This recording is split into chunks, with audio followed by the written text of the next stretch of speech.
15% of all African American men were incarcerated. We have a crisis. And in Georgia, 30% of the population are African American. Over 60% of those incarcerated are African American. We have a crisis. It's an epidemic. We have a crisis. It's an epidemic. We have a crisis. It's an epidemic.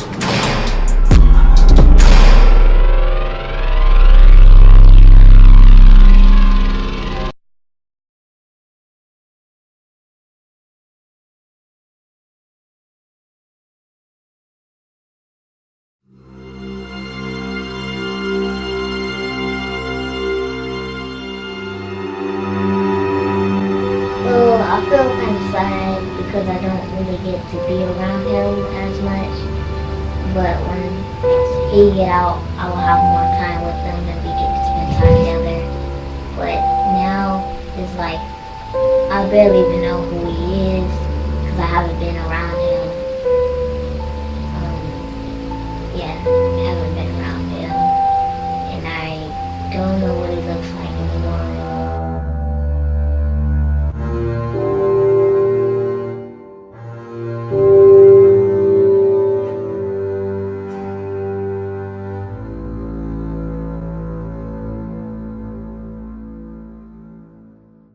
The United States incarcerates more of its citizens than any other nation in the world. While African Americans represent 12% of drug users, they are 38% of those arrested for drug offenses. On average, blacks serve as much time in prison for a drug offense as whites do for a violent crime. You know, we have 2.4 million Americans in prison today. Over 40% of those are African Americans. Yet African Americans are less than 14% of the national population.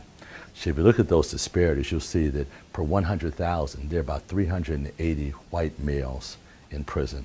But for every 100,000, there are about 2,200 plus African Americans in jail. So the disparities are very clear. One of the reactions to the American war on drugs has been mandatory sentences.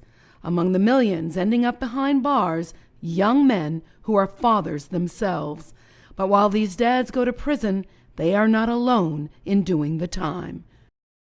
On a daily basis, more than 2 million children have fathers behind prison walls. And when the doors to the cells slam shut on dad, they often slam shut on the relationship between father and child. Yeah, missing him and then knowing that sometimes when I need like a father advice, he's not there. When like you feel sad or down about something, you can't just call him or say, hey, can I come over your house or anything like that. Studies show that most incarcerated men were contributing income, childcare, and emotional support to their sons and daughters, and nearly half were living with their children when they were arrested. When they get locked up, that support system is disrupted. The closer you are to your family, the less likely you are to get in trouble again, and the more consistent your rehabilitation process will be by having that ongoing contact. Unfortunately, most of the prisoners take the men not only out of the home, but in some cases out of the city and out of the state, someplace else altogether different. That means it's much more difficult for children to see their fathers on a regular basis, to get that kind of reassurance that goes along with the nurturing that only a father can bring in these circumstances. Like I asked him the things that like he did wrong and the things that I shouldn't do. And for y'all kids, man, y'all keep y'all heads up, you know. For all of us, we really do love y'all. We really do care about y'all, and we want y'all to be the best that you can be, and know that y'all can do better than we are, you know, and that we do really love y'all, so we thank everybody. Leela McDowell, Arise News, Washington, D.C. You need to hear our stories, because our stories help deter people that are going down that same road we was doing. And it's going on so much out here now that it's time up for us to be silent. We need to be a spoken voice for others so that they may hear what we don't went through. They don't have to go through the same thing. It's only by choice that you find yourself in certain situations. It's only by choice.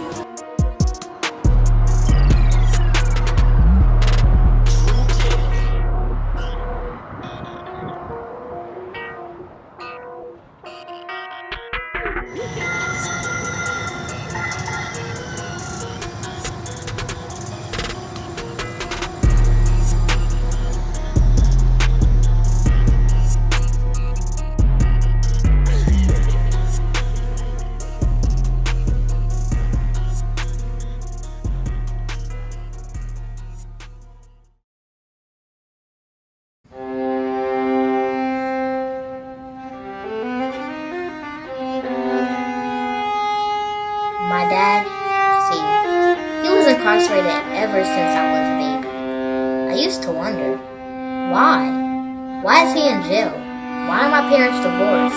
Why isn't anybody telling me anything? It turns out, I was too young to know.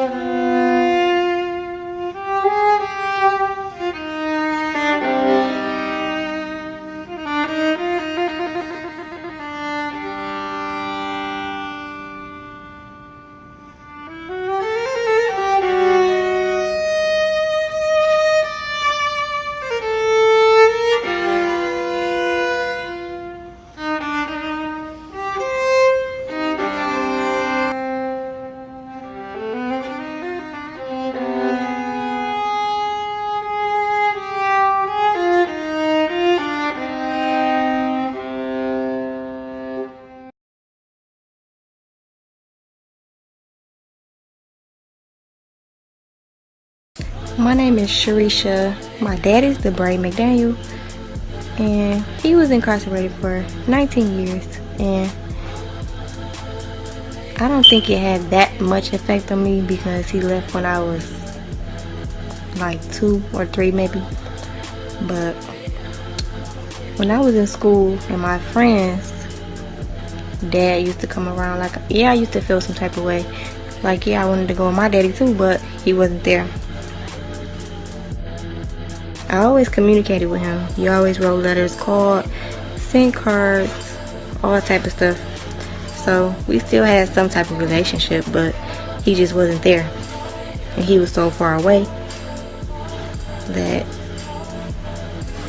I think I only visited him one time in the whole 19 years. I don't think I visited him until I was probably like 11 or 12. So like, I really didn't know him then. We just started establishing a relationship when he got out. When I was little, I don't think I was angry or sad because he always told us he was coming home, but like, eventually I didn't look forward to it.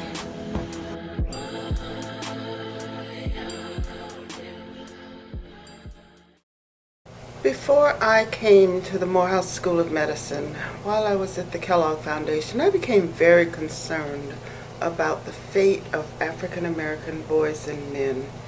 It was simple for us to program around women and children, but not so simple for the men. And as I examined this further, I found that extraordinary numbers of African American boys and men of color, poor men, were incarcerated. When I went away to prison, it was hard for me. The first day, I had never experienced anything like that in my life. I have never been in no type of prison environment, and it was an eye-opener. I've seen so many things and just listened to so many different stories. I'll never forget that moment. To this day, I still have dreams waking up at night thinking that I'm in prison. I wake up, look around and see where I'm at. I was shipped to from there was to Yazoo City, Mississippi. That was considered a low facility. I was there for about 2 years. At that time, that facility, my father became gravely ill. They told me that I might get a bedside visit, which is what I requested, but they said the only way they could do that, they had to get a letter from the doctor saying my father would not live. He was destined to die. And I'm like, well, wait a minute. How could you really say that you want me to get a letter from the doctor saying he's not going to recover, he's going to die? So you know your parent is going to die. Only way I'm going to get you a visit. While I was waiting to get this approved, my father did actually die. So now I'm waiting to get a visit to go to the funeral. Had all the paperwork done, paid for it. I have what you call out custody, which you consider I'm a low risk to go. They turned me down. I was locked up. I was in my cell writing a letter to somebody, and somebody came in. They said they need to see you up at the chaplain. So I goes and I get a pass, go up to the chaplain office, and they said, "Do you know DeQuan Coleman?" I said, "Yeah, that's my son." Mind you, I just talked to him. I just talked to him the day before. It was the day before Thanksgiving. I forgot what year it was. And he was 16 years old. I said, yes, that's my son. They say, well, we sorry to inform you that he passed. That's a hard pill to swallow when you locked up and you confined and you can't do nothing. So they asked me, did I need counseling? I'm like, no, I don't need counseling. I don't even know you. Why are you gonna counsel me about me losing my child? So, what's the all-encompassing story? We look and we wonder, why do we have so many people marching into prisons? I like to call them plantations, actually, because that's all they are. Someone is benefiting. There is money being paid for each person incarcerated by the taxpayers, by someone. Many of them work on farms in prisons, so not much difference now and back then. One of the guys from the neighborhood come through, and I was asking him about my child. He said, yeah, man, so your daughter Stone Gangster. She was in a gunfight the other night. One night she got into with some boys, and she was in a gunfight. And that scared me to death.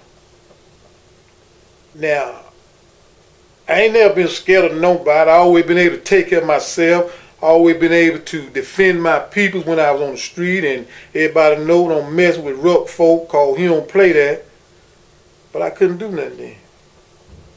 I couldn't do nothing. A young one's out there doing things that would take her life. I was scared. I was scared for my daughter. I went to prison twice. And the first time I went, they was real young. When I say young, I mean like 3 and 5 years old. But my youngest daughter, the one she couldn't understand, she didn't want to come see me. And it took all I had not to take that personally. If I think about it, it's disturbing to know that the children are missing a parent. And we've just celebrated Mother's Day.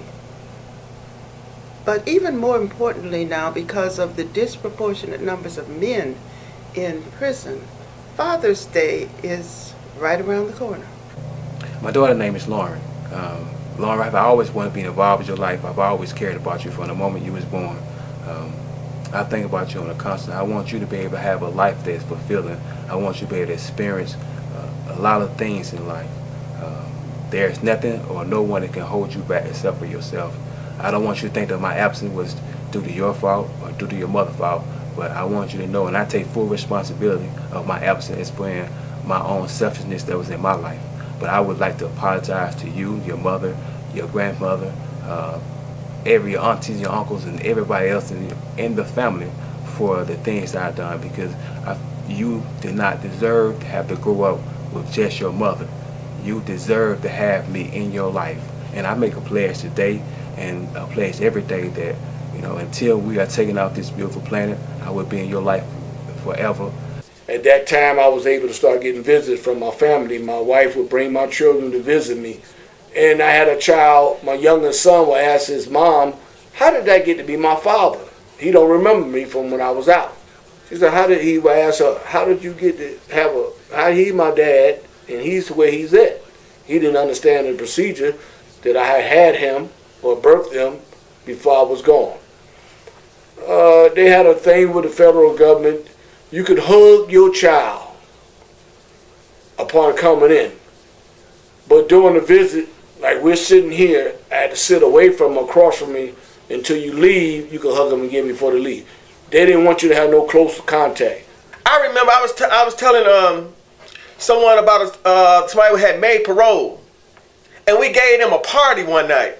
The night before they was getting ready to get out, we gave them a party, and the next morning they had hung themselves. It blew my mind. Why did they hang themselves? Because they didn't have nobody outside. Everybody he was locked up so long that everybody he knew was locked up, and he didn't know how to deal with life on the street. I had a saying that this is my life, I can do what I want to do with it.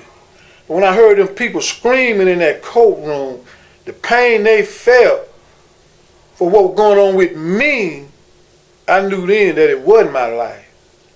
And I couldn't do what I wanted to do. So I had to let some people down. What your purpose is, you know, if you brought something for the family to the world, it's your purpose to take care of that family. It's your responsibility and your purpose. Now, I met so many important marks in her life. Her first word, her first step, her first day of school. And it was just awful from the time that she was in kindergarten to the time she was in 5th grade. I wasn't there. Again, I'll use Georgia. I know it best, but it's true for most places. In women's prisons, there may be a child visiting center where they can go and read stories and just have some time to parent, to love, to hug. In men's prisons, there is no such thing. So that's the reason why most of us lose it, because we don't see the real reality of what our parents did. Oh, okay, work hard, take care of your family, stay home. We want a different life. Society kind of pushed us to that way, but we still got, you know better, because I was raised right. I knew better. I chose to do something different. So I would tell them to make the right choice. You have to make the right choice because your life depends on it. We didn't realize it until it was too late about our freedom. So it's like we got to continue on to hang on to our freedom. It's a battle. It's a battle, because when I go to the courthouse or when you go to the parole office, they don't treat you like you've been out 15, 20 years. They don't treat you like that. They treat you like you still a number. I don't know these people. They don't know me. But they just all over me. Hey, that ooh. So I went to him separate. I said, look at him. Now I know I done wrong. I left you out here by yourself, and I want to apologize. It was my older daughter first. Oh, Dad, it's all right. You know, I made it. I'm all right. I got my grind on, and I made it here. I said, no. I said, if you won't say something to me, if it hurt, let me know. Just do it to me. No, I'm all right. So we started getting close, and I went to my baby daughter, and I told her, she more humble and settled than my oldest daughter. She said, Daddy, there ain't no problem, Daddy, I'm glad, now she kind of stayed in touch with me when I was in prison. I appreciate the letters you wrote me and the encouragement you gave me, I teach a fatherhood class. And one thing we teach is, whatever you want your children to be, they got to see it in you. I'm gonna make this statement here, and then I'm gonna close. I was teaching a class one time up in Phillips State Prison, and this guy was in there. He was drug addict, drug dealer, and I was telling him, I said, now, your daughter want a man just like you. Your son want to be just like you. He looked at me and said, you know what? He said, you right. He said, I just realized, because my daughter got a low-down, sorry, drug selling, drug dealing, drug using son of a bitch, just like me. And that's a true statement. Whatever we want our children to be, they got to see it in us. And the value of being a father is no greater job in the world. And believe me, when you go to prison, your children go to prison with you. Always know that. Good evening, everyone. I'm Minister DeBray McDaniel. Good evening. My name is Clarence McDaniel. Good evening. My name is Fareed Ali. My name is George Oliver. My name is Paul Brown. And the value of being a father is no greater job in the world. The mass incarceration of poor people of color today is tantamount to a new caste system when specifically designed to address the social, political, and economic challenges of our time. It is the moral equivalent of Jim Crow.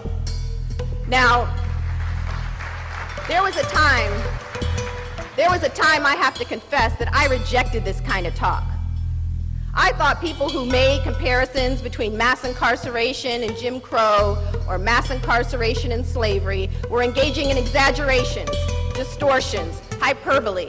In fact, I thought people who made those types of comparisons were actually doing more harm than good to efforts to reform the criminal justice system and achieve greater racial equality in the United States. But what a difference a decade makes. For after years of representing victims of racial profiling and police brutality and investigating patterns of drug law enforcement in poor communities of color and attempting to assist people, quote unquote, re-enter into a society that never seemed to have much use for them in the first place, I had a series of experiences that began what I call my awakening.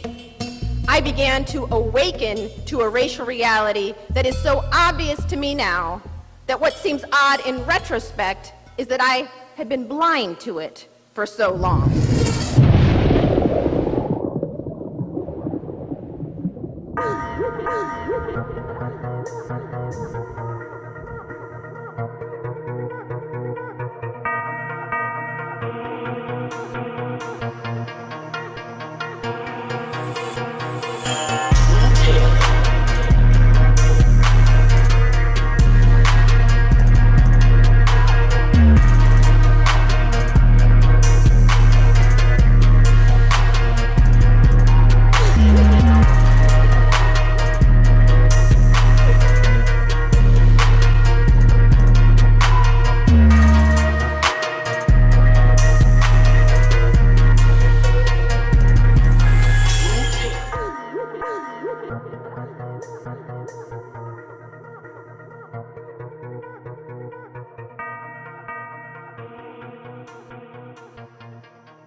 This is Gunner. Gunner was trained at the Manson Youth Institution in Cheshire, Connecticut by inmates being housed at the facility. The inmates believed they were training the dogs to help them transition from racetrack to home. And that is true. But what the inmates didn't realize was that the dogs were also training them to become companionate and selfless. My son was chosen to be a part of the pilot program, and Gunner was part of the first set of dogs entering the program.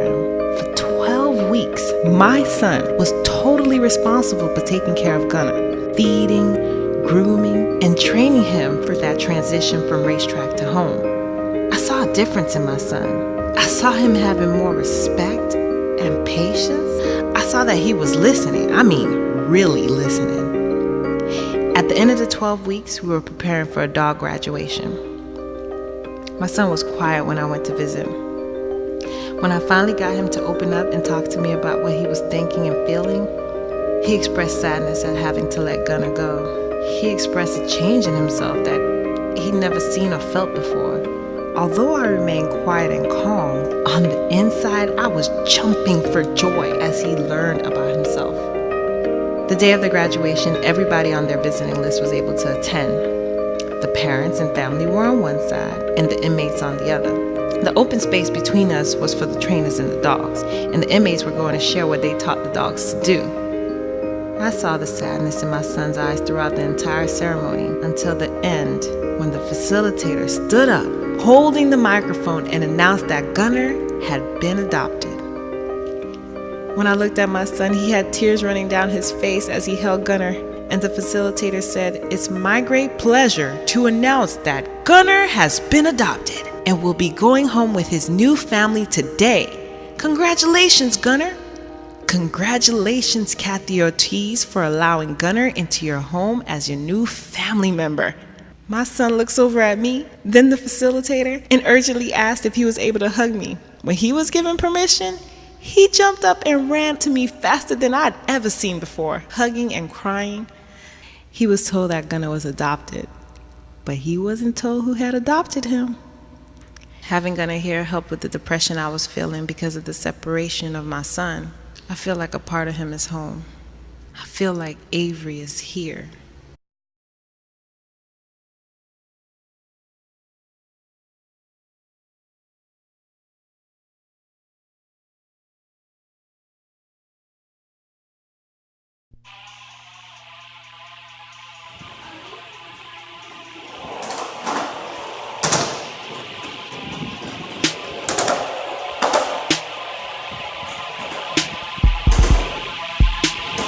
look forward to a day when we will really break this prison pipeline.